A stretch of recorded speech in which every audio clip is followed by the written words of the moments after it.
Another episode of the Douglas the Dean podcast.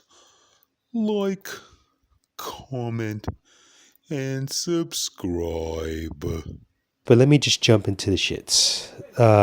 So I'm right now in the process of still watching this documentary, and while it was on my heart and my mind, I said, let me just pick up the microphone. Excuse me, a little nasally today. I instantly want to say I'm almost at the 30-minute mark, and I believe, I don't know if they're going to do it or not, but just watching this, I'm at the point where her match got canceled, right? And the build up to that, I'm saying to myself, you know what? They really should do an Ember Moon documentary. The reason being is because she, in my opinion, shares almost a similar story. And I was thinking that as this doc was leading up, and I knew the part where I felt they want to cancel it, I thought it was because Ember had gotten injured, and because she was being treated the same way with them not having anything, and she got injured doing the 24/7 belt, running to chase Truth, and I think Truth stopped short, or someone stopped short, and she prevented crashing into them and popped her Achilles. Basically doing silly shit. Now, I mean, the same thing could have happened in the ring, but it is what it is. And just to get her, it would also be good just to get, of course, to see Ember Moon, how long she's been out, but just to also have this part and to get her take, her side on this match getting canceled. It also, at least in my mind, reaffirms that no matter what they say, it felt as if they should have, totally put her with Bray, which is pretty much why I don't watch that storyline. I mean, I don't pretty much don't watch a lot of this goddamn show, but I don't look at those clips because, I'm not feeling the Alexa Bliss thing. It has nothing to do with Alexa Bliss. It's that. I think I'm going to say this in the last pod. I will state it now. Liv needed more of a push. It wasn't going to hurt Lexi if she did or did not do that storyline. She could have had a feud with Nikki. Nikki could have just been very, very greedy and then flipped on her, and Nikki could have played the heel, and Alexa could have played the face, and no one would have batted an eye. If Alexa goes heel, she's the best female heel that they have. I've said it before and I'll say it again to this date. That's there. So I felt like Liv really needed that push. Anyhow, let me finish this off. Oh, also, I want to say, because very rarely do I promote myself or other things that are on this channel, but you're going on this channel, I have a link. It's my Pro Wrestling Multiverse. The trailer's up. I would like for you to click on the link. It's going to go to a Vimeo page because YouTube and their BS wouldn't allow a lot of the short film that I put up to go. It's an alternate universe storyline that I did. I have been working on it for months. It's been up for a while. I just haven't been promoting that as you. I'm going to leave a link at the bottom, okay, for you all to click the link and go check this out. And this is, in my perspective, the storyline that should have happened. So, when you get a chance, click that link. If you want to listen to my annoying nasally voice, click the link right now. It's not a slow build, but just be patient because we have short attention span theater. It's a little bit of a build, but then it all works itself out. I finished this, I had started this maybe late December, and I didn't finish it until, definitely before Mania. And it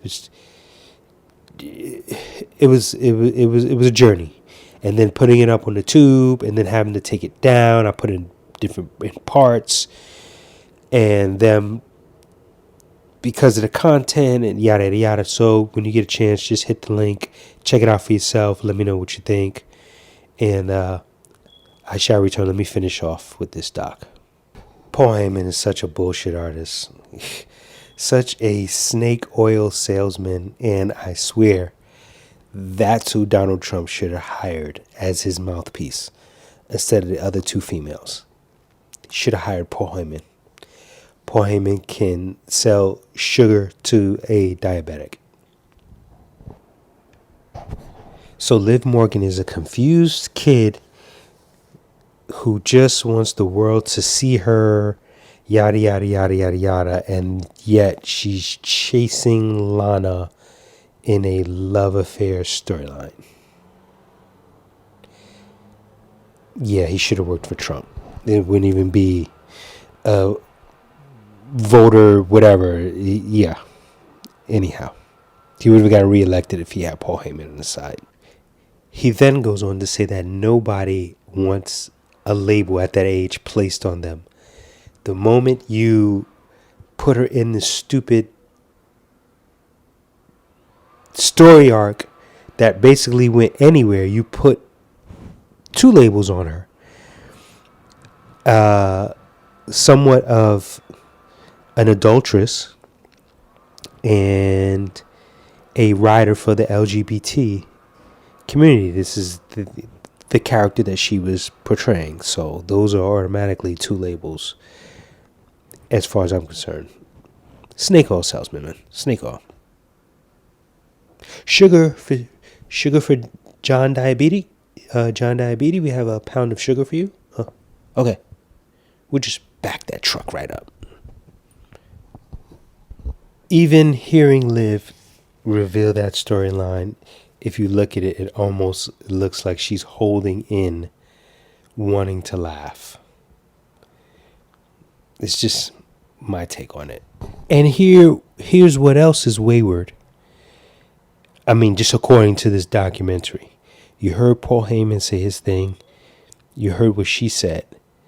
And maybe I'm a little too early for the party because I'm 32 minutes into this. But there's no mention, even though they did put inserts, but inserts don't mean jack.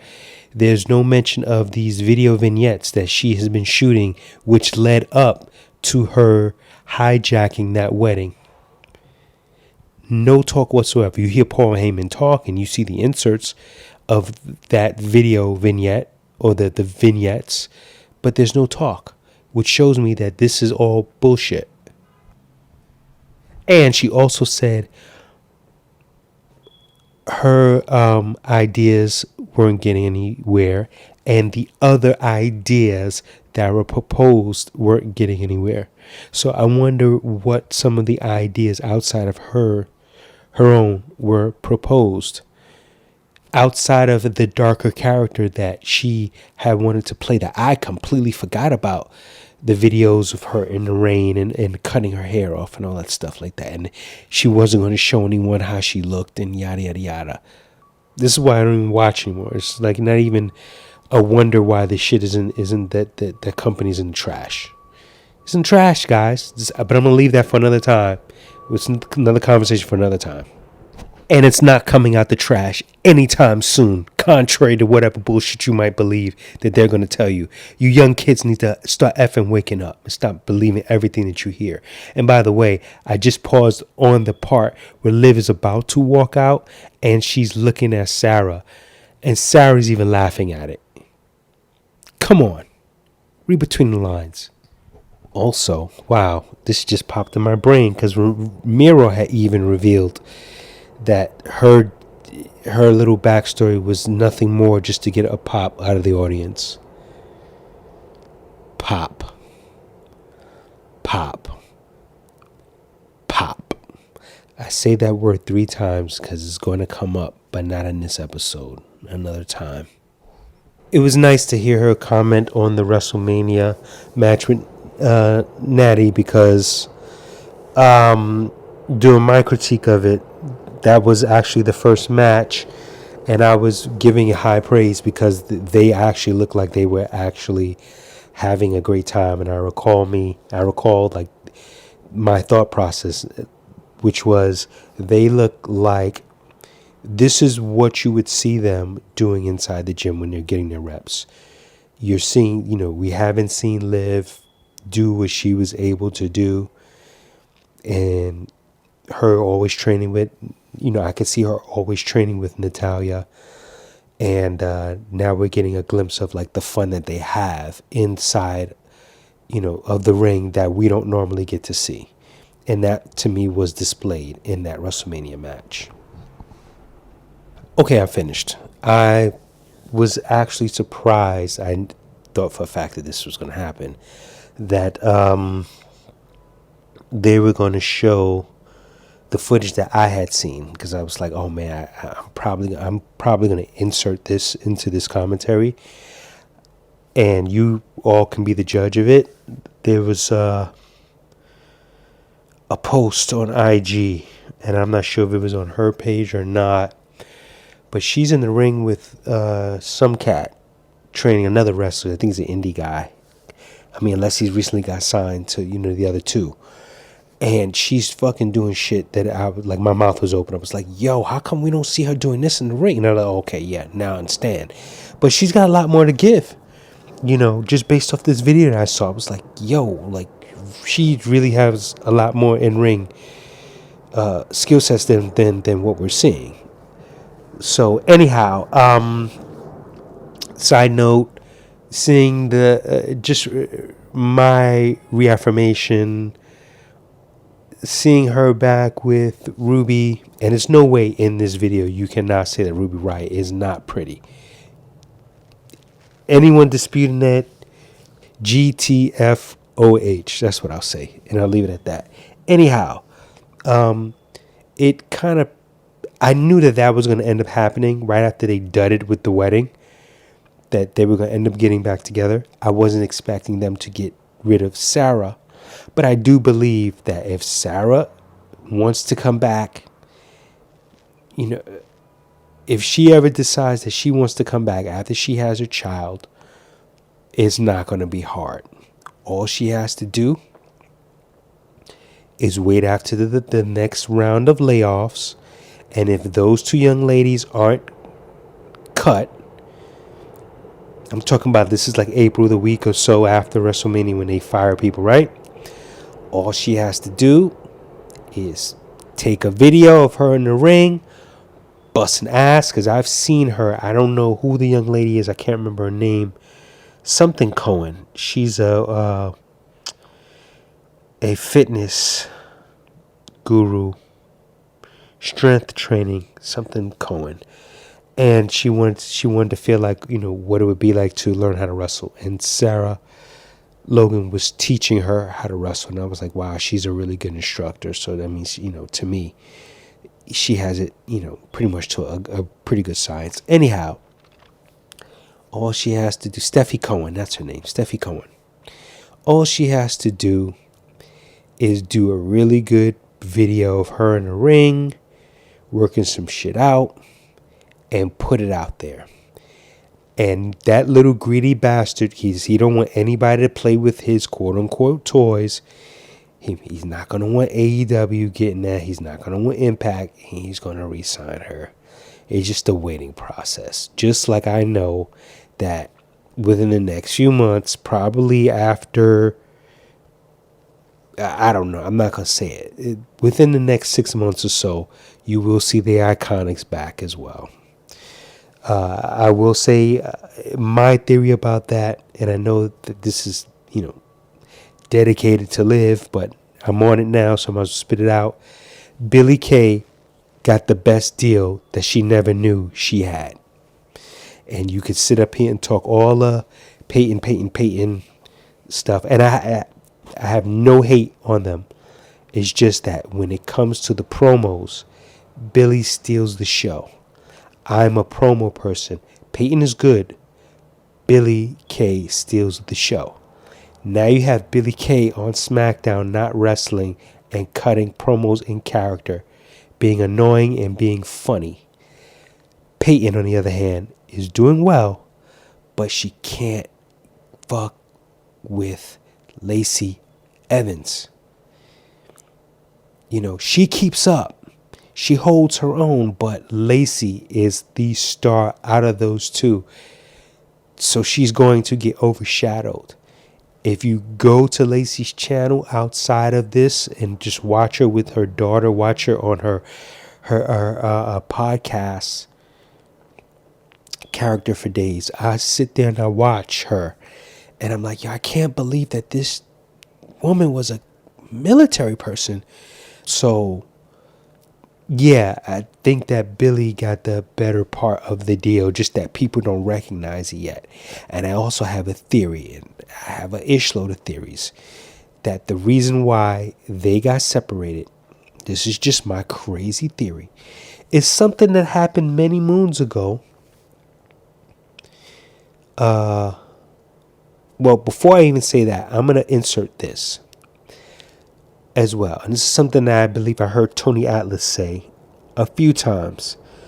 Sometimes when we see people job, let's say like a Ricochet, the way they're treating him, or they break up the Iconics, or Shayna Baszler, when she first came up to Raw, or whatever, right? Tony Atlas said that sometimes you got to be very, very careful what you say and who you say it to, because there are no friends in the wrestling business. You think you have one, but a lot of times you don't. And I'm not specifying anybody, as far as Riot Squad, Iconics, not trusting one another, whatever. But sometimes you could be in a room with someone and say, oh man, I hate these matches, and they're going to go to the powers that be and open their mouths, and that's going to hurt you. So that could be a reason why Otis and Tucker, I don't know. I know that I am going to, unless someone beats me to the punch while you're listening to this, anyone, go to Miro's channel, and on his latest YouTube, unless I end up doing it myself, we all should just do it. Can we ask him? Because in the Jericho interview, he stated that he knew he was going to get canned when he had concern because of COVID. And he and a couple of guys had gotten together and they were concerned. And he said someone snitched. So I'm curious as to, and even though they were in different shows, they were all in one location, Performance Center. I'm curious if Otis and Tucker were in that group with Miro. And that could be a reason why they're getting banged on right now.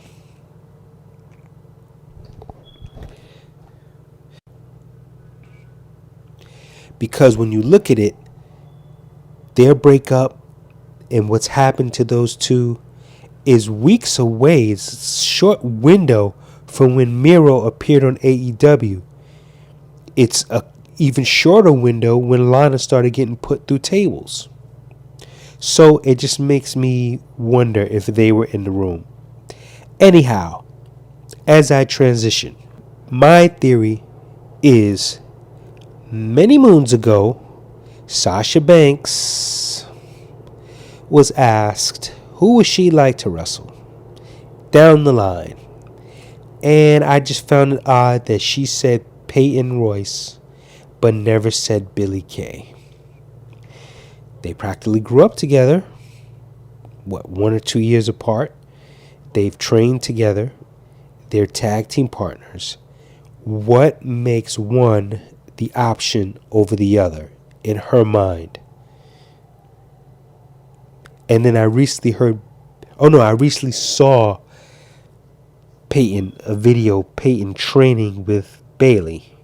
That means nothing, but it just reminded me of that again. And the reason why I thought about that when they split was because I know for a fact, I don't have to prove this, it's just use your heads, that the higher you're up in that food chain, the more influence you have. Just ask Cena. Okay, he had the right to put someone over or to bury them. Another story, another time. If you know your history, you know what happened. So I would not be surprised if, as Bailey and Sasha were taken off, this is, during this past few months, tag title holders, and they got Vince's ire and his attention and whatever.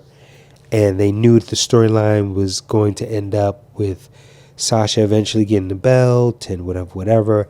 I still don't know, but in just the fact that you're having table talks, and this this subject could come up. Hey, have you heard the champion? Who do you want to face after facing Bailey? This, that, and the third. And those names, and she had a list of names, and Peyton's name came up again. Just like Bailey was heavily pushing to have matches against Liv. And when Liv came to SmackDown, Bailey was all about it. And then that went down the tubes. So it's just a theory. It is what it is, but I know that they do have influence, and I know that they do have his ears. So, overall, this was a decent doc. I can't wait to get the real doc after she gets fired and ends up on Jericho's podcast or Ryback's podcast. But if you look at this, you can read between the lines and kind of tell that she's, taking ish and making it into sugar. And if you look at her reactions during this interview, you could tell that she was given a runaround. There was nothing creative there happening for her. That's why I wish they would do the Ember Moon side, because when Ember Moon did that interview with Booker T on Booker T's channel, you could still go and check it out if it's up there. She was, with not even really being vague, because she was upset, really disheartened, at them, that she knew what she can do, hence her going back down to NXT, probably more than likely on her own accord, knowing that they didn't have anything or they weren't doing anything. And I already had a storyline for her. I think I might have shared it before, but I'm not going to share it now. I'll hold off on it. I'll hold it for another time, just in case they do this documentary with her. I want to hold off on that. But if they do an Ember Moon documentary explaining her, especially if they include that part right there, it would be nice. So, that's my take on this. So I'm going to leave it at that. And I thank you for listening. I will do more pop-ups. I have a lot of things to say constantly, but I'm just, so it's usually WWE bullshit, but I have like a science. I keep telling you all that I'm working on something. I just haven't felt that energy. And every time I hear more BS, I knew what happened with Thea and everything. It's just more and more BS. It's like the ladder spirals downward and not upward of the bull chips, that's going on within this company. And I don't hear a lot of these pundit people, the ass kissers say the stuff that I'm like, y'all don't see that this is this. No one's, so that's why I'm always like, these guys, they either repeat what dude says or they want the interviews. So they're not going to badmouth too much. I don't give two shits about that. So, Vin Diesel just drove by. More on that later. Thank you for listening, taking the time, and I'm out. Talk to you soon.